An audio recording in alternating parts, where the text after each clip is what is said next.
A new report card for military strength says the United States can meet the demands of defending national interests, but only barely.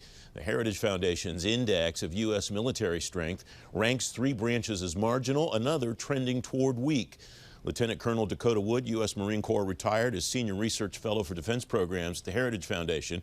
He's editor of the index. Dakota, thank you very much for joining me. Welcome back to the program.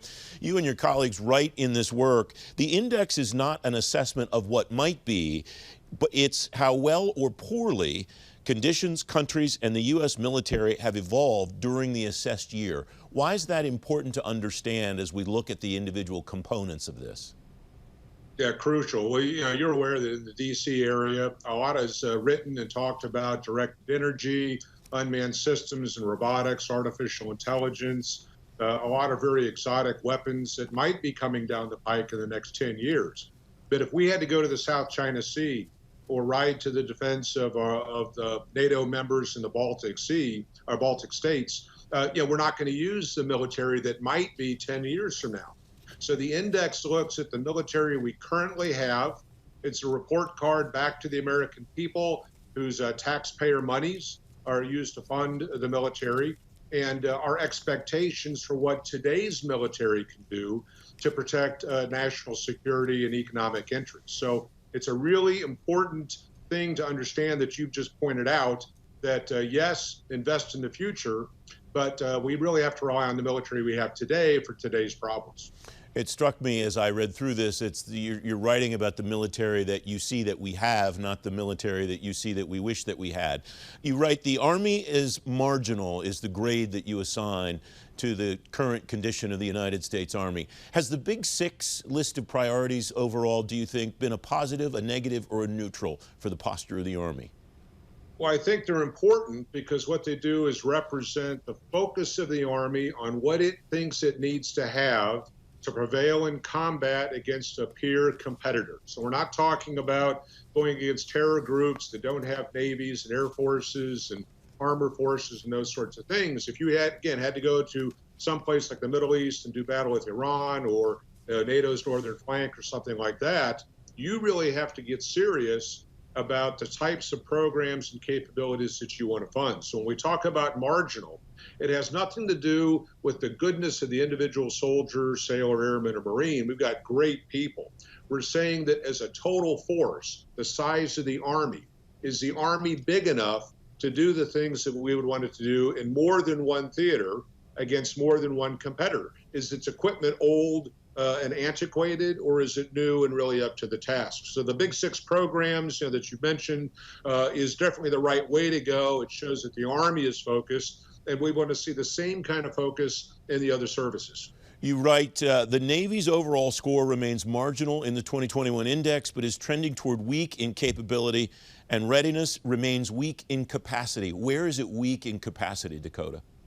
Well, if you think about Cold War days, and I know it's in the history books for so many people 30 years ago, but it was a global stage, and you had to deal with a global competitor in the Soviet Union.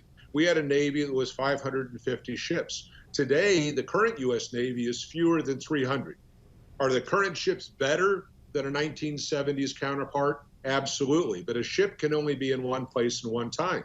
So of those 300 ships that we have, a third of them are ready on any given day. That's 100.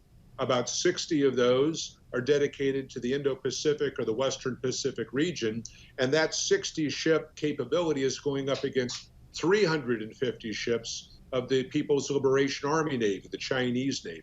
So it's dramatically under strength in terms of the capacity, to the number of ships that it has. More than half of those ships that we currently have are greater than 20 years old, and a lot of those are in the key larger surface combatant sorts of classes. They've got huge bills coming down the pike with new aircraft carriers, a new ballistic missile submarine, new fast attack boats, the need for a frigate, which we don't have anymore. So there's a lot of modernization that needs to occur, and it's just going to be a lot of money and take a lot of time. I don't mean to bring short shrift to our friends in the Air Force. You write, scores marginal in all 3 measures, but is trending upward in capability and capacity. But I want to move to your former force, where you write the score for the Corps' capacity was raised to marginal from weak, but only because the index has changed the threshold. What What do General Berger's updates, proposals for modernization in the Marine Corps propose to you?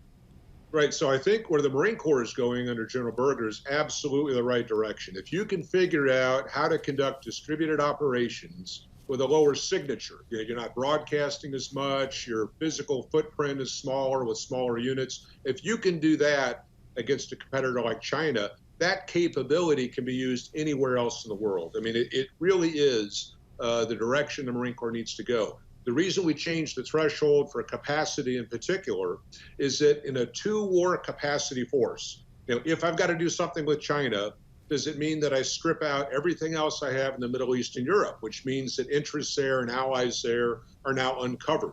We think that's a dangerous situation to be in. So our metric has to do with a military force big enough to do more than one thing at a time.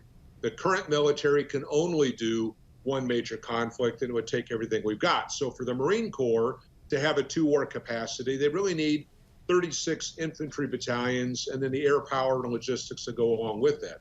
The Marine Corps says we're never doing that. We're basically a one-war force, and so we have just accepted that argument for the Marine Corps as a service. Even with that, they still need to be bigger than they currently are. So when I was in, we had 27 battalions. It dropped to 24 and then down to 21 under the Budget Control Act cuts. They regained some strength by moving things around to 24. But General Berger says budgets aren't going to get any bigger. So I'm going to have to make my adaptations, my changes within the existing top line. And he's going to sacrifice some capacity, dropping back down to 21 battalions and the equivalent to various types of forces in order to free up the money to do the experimentation and develop that he thinks needs to be done. So it's a tough call. In this situation, it's the right call, but we still have to deal with the reality of the world. And we believe that the Marine Corps is simply too small for the types of warfare that we envision in the future. Dakota Wood, for the sake of completion, Space Force not assessed, nuclear capabilities as marginal, trending toward strong. We're out of time. Thank you very much for joining me. Thank you.